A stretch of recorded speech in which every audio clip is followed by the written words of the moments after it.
Welcome to the 144th episode of the Reading and Writing Podcast. I'm your host, Jeff Rutherford. Stay tuned for my interview with William Dietrich, recorded this past summer at the Thriller Fest conference in New York City.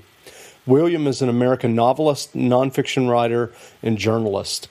He's written thriller novels, and his Ethan Gage series, set during the Napoleonic Wars, has been published in 28 different languages. Stay tuned for my interview with William Dietrich.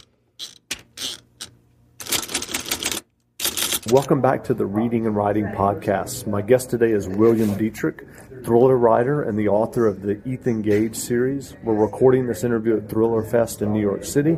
And William, welcome to the podcast. Thank you. Nice to be here. Sure. Well, your latest novel is The Barbed Crown, the latest book in your Ethan Gage series. How would you describe the novel? It's set in Napoleonic period. Ethan is an American adventurer who gets wrapped up with Napoleon Bonaparte and other notables of the era. And this one revolves around Napoleon's coronation, which Ethan is trying to thwart. He is bent on revenge because he believes the coming emperor has screwed up his family. And then he gets caught up in the politics and battles of the time. And the book actually climaxes at the naval battle of Trafalgar, which was the decisive naval battle of the Napoleonic Wars. Right. So what originally inspired the Ethan Gage character? What was that like for you for the first book? I had done some historical books in Roman times in the Nazi era and was always interested in Napoleon and his invasion of Egypt. And so the first one in the series is called Napoleon's Pyramids. But in the course of that, I got intrigued by Egyptology and mysteries surrounding the Great Pyramids. And so I decided to combine the sort of straightforward historical narrative with more of a treasure hunting and thriller mystery solving motif and use this kind of slightly tongue-in-cheek American character as my Indiana Jones. And so the series is developed from there. And so The Barbed Crown then is the sixth one to come out. They move in real time, and so we're moving through actual history. And what Ethan does is very closely tied to what was actually going on in that period. And so what's the research process like, since you just mentioned that they're based on historical events for you when you're still working on a new novel? I read a lot of nonfiction to write my fiction, and a lot of boring nonfiction to find interesting facts that I can put into my novel. And so, the challenge in these kind of books is that if you're trying to adhere closely to real history, then how do you get your fictional character to interact with real people in a plausible way, to affect history in a plausible way, and so on. And so there's quite a weaving process. I do a timeline, and then here's my characters, and where are they going to fall? How am I going to get my hero, who is telling this from a first-person perspective, from point A to point B in the necessary time, because if he doesn't see it, he can't narrate it. And so that's been a challenge sometimes. I've learned a lot about 19th century transportation.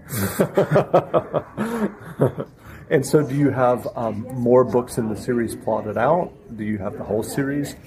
Yeah, ideally, I've written the seventh one in the series. It's in production now. And I'd like to do 14 that would take Ethan, his wife, Estiza, and their son, Harry, all the way through to the Battle of Waterloo, which is where Napoleon was finally defeated. And so that's another decade into the future. And so we'll see if that works out. But I do have sort of this notion of how the entire adventure would play out. Gotcha.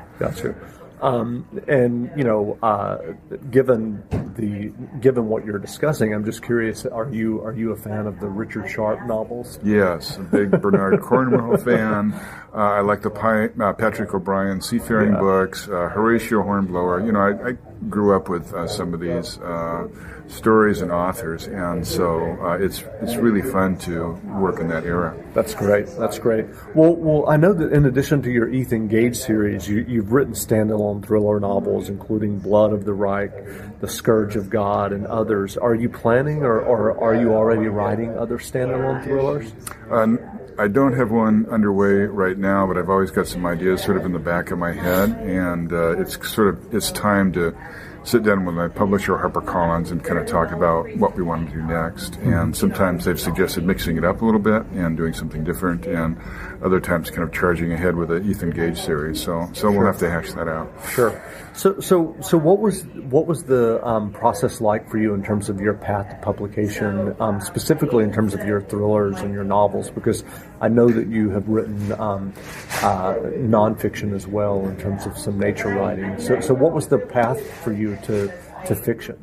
I was a journalist, and I had done some nonfiction in my native Pacific Northwest. And so fiction was kind of a midlife crisis kind of thing. It was something I wanted to do as a kid, and it was sort of always on the back burner, though, with my journalism career. But I had cancer at 42, I believe. And it's sort of a wake-up call to mortality, and you say to yourself, if I want to do something, I better get around to doing it. And so decided to write a novel, and then much to my shock, the thing actually sold, even though the editor who bought it said, this is not ready for prime time. It needs to do, it needs a lot of work. And so we worked on it then for another year or so. But that was encouraging, and so I've been writing novels ever since. And what was that process like where your editor told you that and you spent a year working on it? Was that kind of an education in fiction writing? It was. I think I was actually lucky. It's unusual to have an editor spend time to give a little bit of coaching, when I first got the call from my nonfiction agent that they were interested, she said, you need to talk to this guy, though, because he has a problem with your book. And so I called him up, and he said, yeah, I like your writing, but I don't like your plot. And this key character needs to come out. And I said, well, if you do that, the whole thing collapses like a house of cards. And he said, exactly. He said, I'm going to a meeting tomorrow morning. If you can come up with a new structure, I'll try to sell your book, to the publisher. So I stayed up all night, and kind of did that to the extent that at least he felt that I was flexible and that I could, it was not just a one idea guy, but that I could work on things. And so, it was an article of faith on both of our parts, but then we went ahead and the book was called Ice Reich, and it did pretty well. Great. Well, given your experience thus far in terms of writing fiction, what advice would you have for aspiring writers who would like to have their own novels or stories published? I'd start as early as possible. I wish I had done this in my 20s instead of waiting until starting in my 40s. You need to persevere because you're going to be told no a lot, and so you need to do that. You need to work hard. At Thriller Fest here, when I talk to these successful authors, I'm always astounded by how many books they've written and how long they've been working at this craft. And so, all of us, I think, have a dream of sort of dashing something off at the kitchen table and becoming an overnight millionaire and so on, and it just doesn't work that way. The people who succeed have really kept their nose to the grindstone, and so that's my advice to people is write, and then rewrite, because the first draft probably isn't going to be very good. Sure. What books or authors, either fiction or nonfiction, have you read recently, like in the last year or so, that you would recommend or that come to mind as something that you really enjoyed? Oh gosh, I just read Dennis Lehane's latest book. I'm a big fan of his bootlegger. The title escapes me at the moment. Michael Connelly, I think it was The Black Box, was the latest of his that I read. I enjoyed. I was really got a kick out of Gillian Flynn's Gone Girl, which has some nice twists to it and so on. And I'm reading Steve Berry's latest right now, and gosh, it's astounding how many good writers there are that are out there. Sure. What are you working on now? What are you writing now? So I'm in a little bit of a hiatus because I just sent in the draft of my newest Ethan Gage novel, and 2 days after that I broke my wrist, which has kept me from typing very much for a while. And so, kind of waiting for that to heal. But in the meantime, I'm reading a lot of history right now and sort of sketching out where the next book might go. Right.